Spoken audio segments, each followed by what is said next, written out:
Alô galerinha, você geração concurseira que nos acompanha pelas redes sociais e qualquer lugar do Brasil, em especial os nossos alunos do Colégio de Concurso, sede do Centro, sede da Brasil e sede Oliveira Paiva. Na companhia do professor Valber Siqueira, mestre do Direito Administrativo, vamos falar hoje sobre normas constitucionais sobre a administração pública.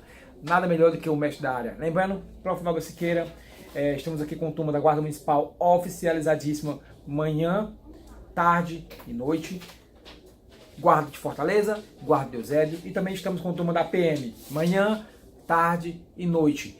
Vale lembrar-lhes também que estamos com turmas oficializadas também do INSS, turno manhã, e também estamos com a turma da Polícia Civil oficializada manhã e noite, sede, centro, com vocês, professor Valber Siqueira.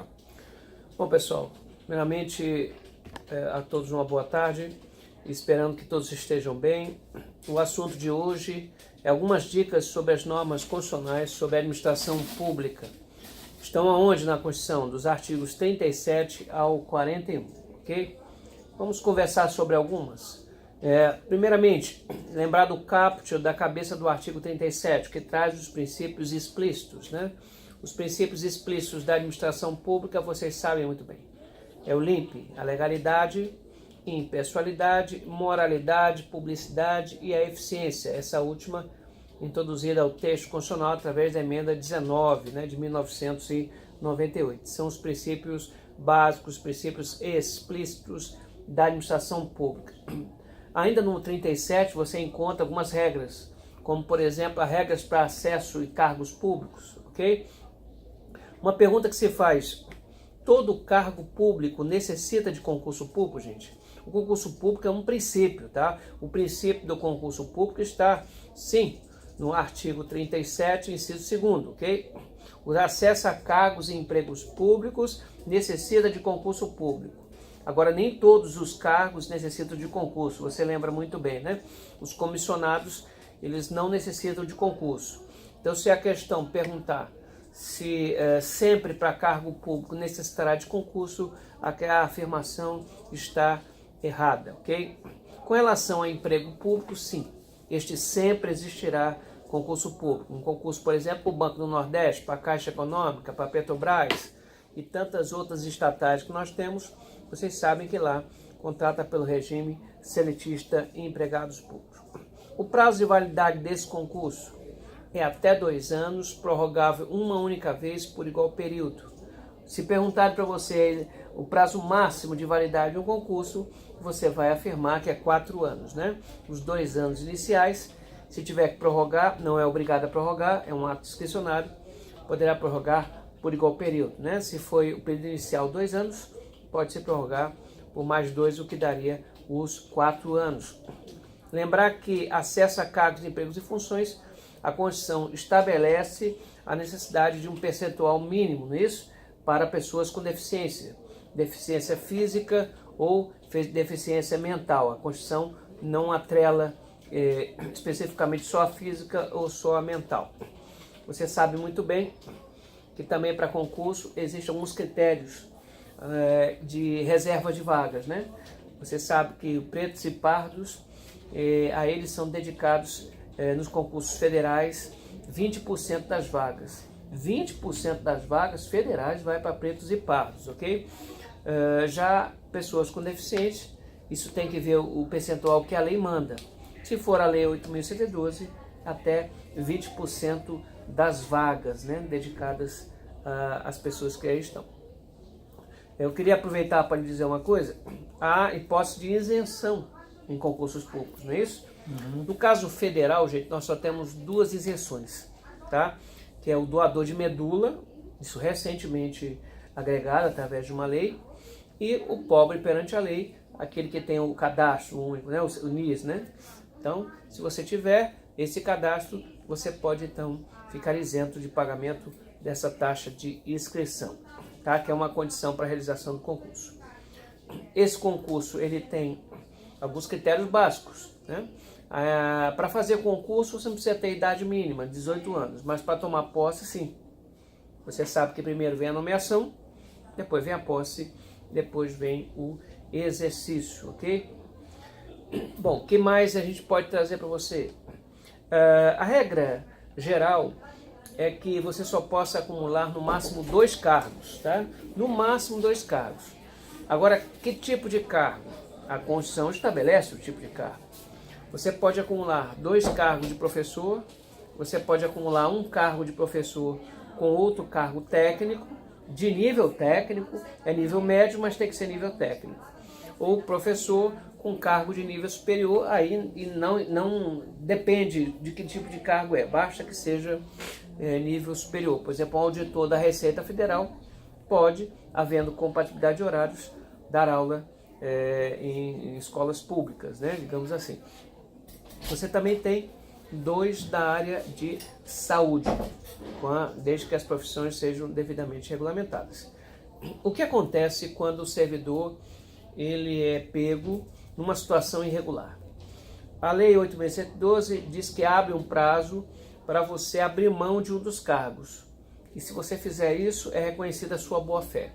Mas se você não quiser abrir mão de um dos cargos, o processo vai à frente e se o Estado provar a sua má-fé, olha só, o cara perde os 2 cargos, você imagina isso?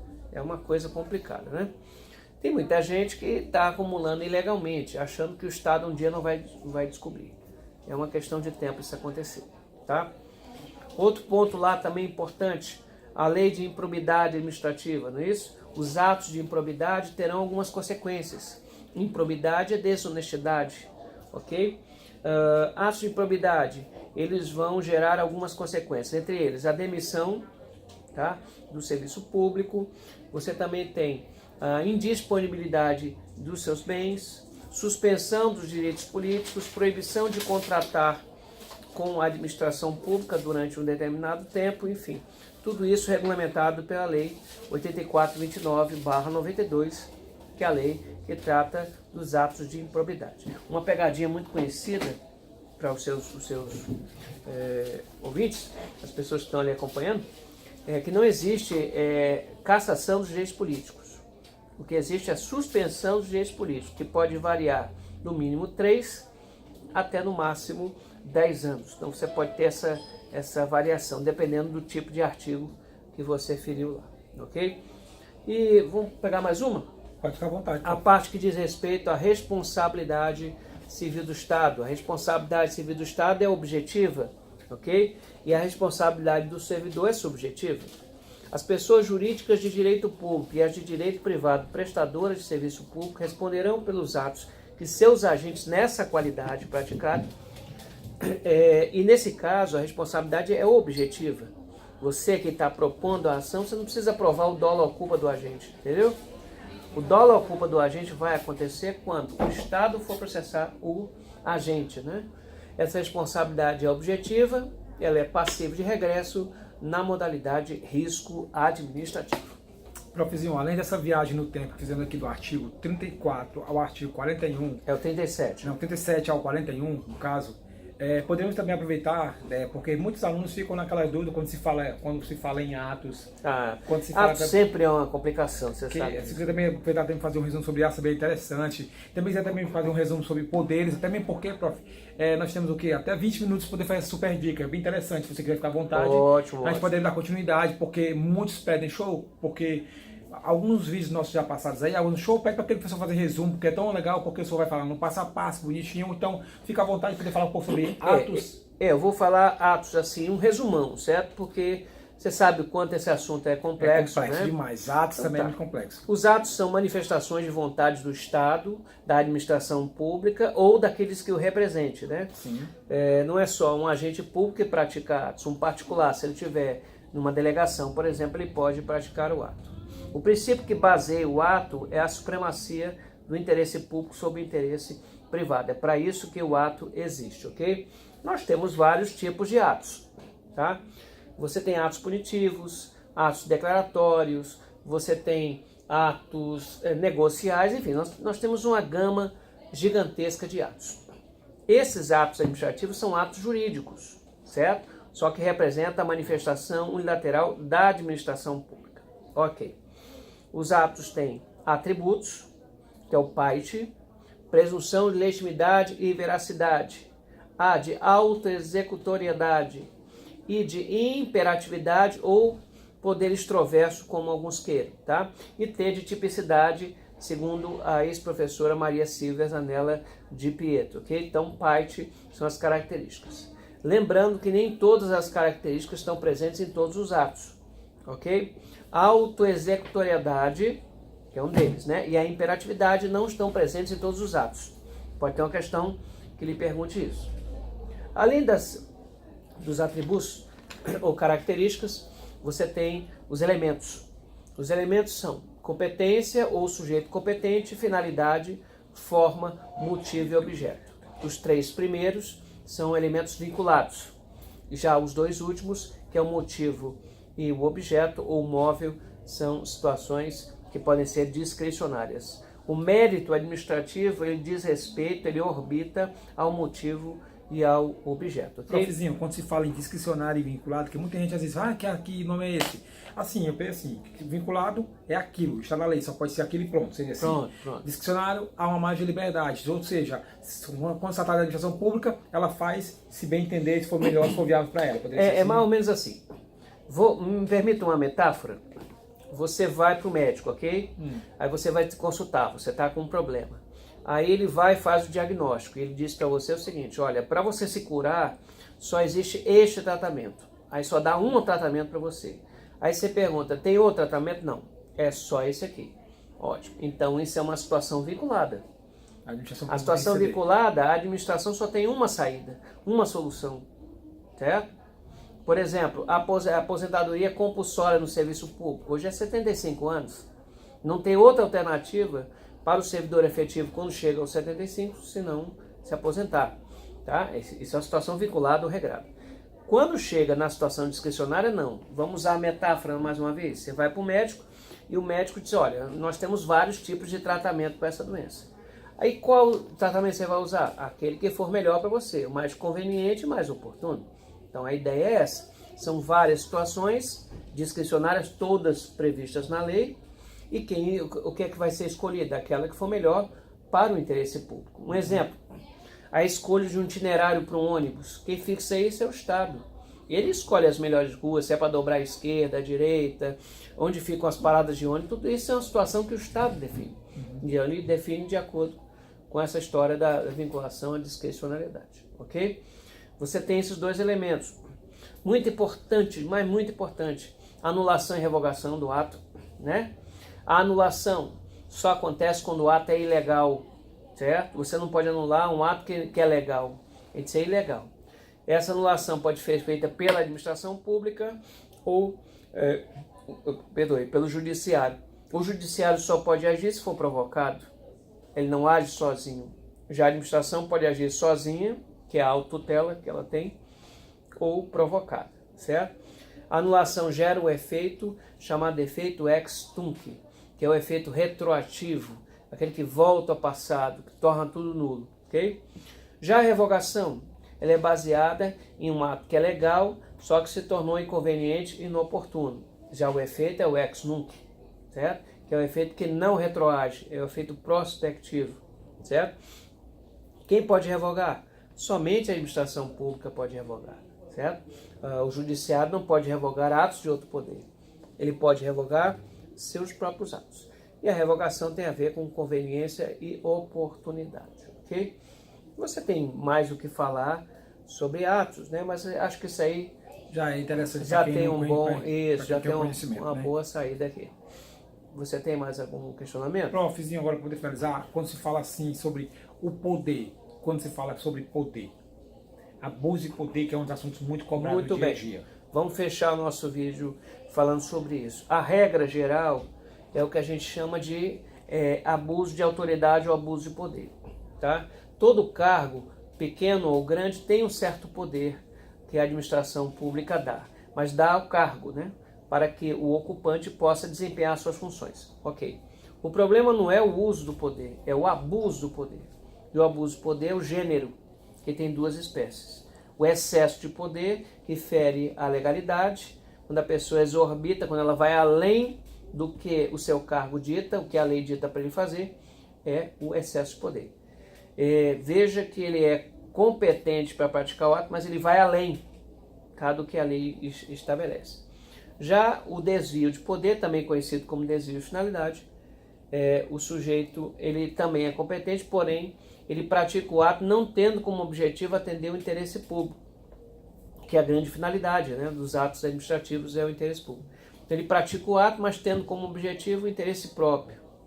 Exemplo, que cai muito em concurso, remoção de servidor para punir. A remoção, que é a transferência do servidor, né, de um ponto para o outro, só pode ser feita se tiver interesse público. Mas o que acontece na prática? Muitas vezes o servidor é prejudicado porque ele é removido por uma questão política, por uma questão mesmo de inimizade. Isso é um desvio de finalidade, é irregular. Desvio de finalidade fere a impessoalidade, que é um dos princípios, né, da administração pública. Outros, a carteirada, a utilização da identidade funcional com o objetivo de adentrar o show sem pagar, ou não ser fiscalizado numa blitz de trânsito, também é desvio de finalidade, também anula o ato, também é algo irregular. Desapropriação de imóvel de inimigo político. E, por fim, o nepotismo, que é a contratação de parentes para cargos comissionados. Vejam uma súmula, que é a súmula vinculante número 13, que regulamenta o que é nepotismo e o que não é. Por exemplo, a nomeação de primos, que é 4º grau, não é considerado nepotismo. Okay? Então, galerinha, por aqui ficamos nessa super viagem aqui do artigo 37 ao 41, que falamos sobre... Ainda falta muito, né, se falar. São mas resumos, né? Isso, na próxima semana, né, depois que a gente se encontrar, nós vamos continuar aí falando alguns tópicos que não falamos agora, tá? Vocês esperem, aguardem. Queria aproveitar antes de você encerrar, só lembrar que mais um livro nosso, né, saiu. Foi um livro que comenta o Estatuto dos Servidores do Estado do Ceará. O nosso WhatsApp é 085 aqui de Fortaleza, 987380444. Qualquer dúvida sobre direito administrativo, entre em contato, tá, pessoal? E aí você também pode ter acesso no meu Face, que é Valber Siqueira Vieira. Você tem acesso aos meus produtos, tá? Já temos um curso do zero gravados em vídeo, nós temos livros, né? O próprio show tem... Tá faltando esse aí, né? Tá faltando esse dos dois últimos, viu? Eu não esqueci, os dois últimos. Ixi, já vou ter que trazer. Ele cobra sempre todos que eu tenho, mas também já fez a coleção toda aqui, né? Pode deixar que eu trago. Então, profezinho, só ratificando, confirmando o WhatsApp do senhor. 85, né? 987380444. Então, galerinha, depois dessa super viagem aqui no assunto de normas constitucionais sobre a administração pública, atos administrativos também poder administrativo também, agora podemos ficar por aqui, na companhia do professor Valber Siqueira, Geração Concurseira. Alô, galerinha, Valber Siqueira e Colégio de Concursos, antenados 24 horas, e também tem uma aula da galera aqui, ó, Bruno Ancuri também, aí também tem um Márcio de Pentecoste, tem um Kiko de Mulungu, Carlos André, lá da Messejana, que nos acompanha sempre, Paulo César Pessil, aquele abração, meu amigo Paulo César Pessil, lá de Palmas, Tocantins, que ele fica perplexo. Olha aí, ele fica em choque, ele fica perplexo, como ele diz. Aquele abraço pra você, acompanha sempre os vídeos na internet, ele é o YouTube, cara, tá, a cada dia que passa ele tá descobrindo o Brasil aí. Sim. Aquele abração, meu querido amigo. Também tem a galera do Matobapi também, a galera do Maranhão, Tocantins, Bahia e também do Piauí. Aproveitando falar da minha amiga Luciana Ribeiro, Imperatriz do Maranhão, a galera de Caxias, a galera de Bacabal, também Piripiri, Altos, Teresina. E também não poderia esquecer de mandar aquela abração do meu amigo Lucas de Hélio-Tava, a galera de Santa Quitéria, Guaraciaba do Norte. Também tem Solaí, lá de Franca, também de São Paulo. A galera também de Manaus. Conexão, Belém do Pará, Rio de Janeiro, tem Tia Conceição, Tio Luiz, eu chamo de Tia Conceição, Tio Luiz, o carinho que eu criei com ele já. Márcio Cabral, Silvio Negrão e Davi. Aí também tem Rio de Janeiro, também tem Nelson Macedo, Jorge Macedo, Janane Macedo, toda aquela família maravilhosa que sempre também está sempre atenado conosco. Profezinho, é o seguinte, muita pergunta, show, vem o concurso, guarda municipal, vem aí, só estão dizendo que vão sair e não sai. Show, vem aí, Eusébio, tô dizendo que vão sair, não sai. Polícia Civil, não sai. Gente, é o seguinte, aprenda uma coisa, se prepare com antecedência, prepare-se com antecedência, não espere sair o edital. Porque você tem que aprender uma coisa, concurseiro que é concurseiro, não desiste, não para pelo caminho, ele segue sempre em busca dos seus sonhos quando são possíveis de ser alcançados. Então não poderia lembrar vocês, também não poderia deixar de lembrar vocês, qualquer dúvida fica aí conosco, o meu WhatsApp é 085-99600-3611, Facebook Giliardo Show, Giliardo Ferreira ou Giliardo Vieira, e também temos a nossa fanpage que é o Alô Galerinha, também a fanpage do colégio que é Colégio Tiradentes Concursos. Não esqueça, galera, qualquer crítica, sugestão de dúvida, pode procurar aí, que estarei sempre antenado com vocês. E não esqueça também, estamos aqui com o turno oficializado aqui desde o dia 7 de agosto, Guarda Municipal de Fortaleza de Eusébio, turno manhã, tarde e noite. Estamos e nessa também, aqui. Também o pessoal também está nela, Estou nessa aí, do Eusébio aqui de Fortaleza, da Guarda Municipal, pessoal. Também estamos também com o turno da PM também oficializado também agora, turno manhã, tarde e noite. E também agora turmas novas também, Polícia Civil oficializada amanhã e PRF. E também tem Polícia Civil também oficializada no turno também da noite. Hashtag vem pro Tiradentes, porque grandes conquistas começam aqui. Não poderia esquecer também, profzinho, a galera que me acompanha sempre, Pri, restaurante da Priscila aqui pertinho do colégio, aquele almoço maravilhoso, aquele almoço caseiro que é uma delícia. Priscila, tio, aquele suco delicioso, maravilhoso também. Super indico. Fernando Bi, toda a galera que me acompanha sempre. E também Mega Sigma Design, tá sempre aí vestindo a galerinha com camisas, mandando ver camisas. Também tem as canecas, tem os copos personalizados, tem lá faz tudo. Eu vou fazer melhor. Eu vou lhe dar um livro para você sortear. Ótimo, tá aí, galerinha. Provavelmente vai dar um link pra fazer sortear aí, lembrando que a repercussão é grande, são vários grupos, são vários. O problema é que é só um livro, né? Mas eu vou sortear, Mas você dá um jeito de encontrar um método para sortear. Um método de sortear. O que você não tem é 500 questões, não é isso? E esse último agora. Tá. Eu vou trazer o de 500 questões, tá? Aí você sorteia lá. Então, galera, é o seguinte, mais uma vez, obrigadão, profzinho. E para poder finalizar aqui, Óticas Amaral, aquele meu abração pro meu amigo Mário, lá do Shopping Kennedy, Rio Mar Kennedy aqui. Olha, armação, lente, aliança, tudo for relógio, Óticas Amaral. E aquele abração pro meu amigo Hausmann, que é aluno do Cardoso, da Star Motors aqui na General Sampaio, com a Clarinha de Queiroz. Hausmann, Carlos Eduardo, toda além lá, Star Motors, acessório para capacete, tem capa de chuva, tem calça lá, tem tudo que for de moto lá, tem para vender. Hausmann, Star Motors aqui na General Sampaio com a Clarinha de Queiroz. Valeu, tchau, beijo a todos vocês. Júlio, filhão, te amo. E Guilherme, aquele abração também.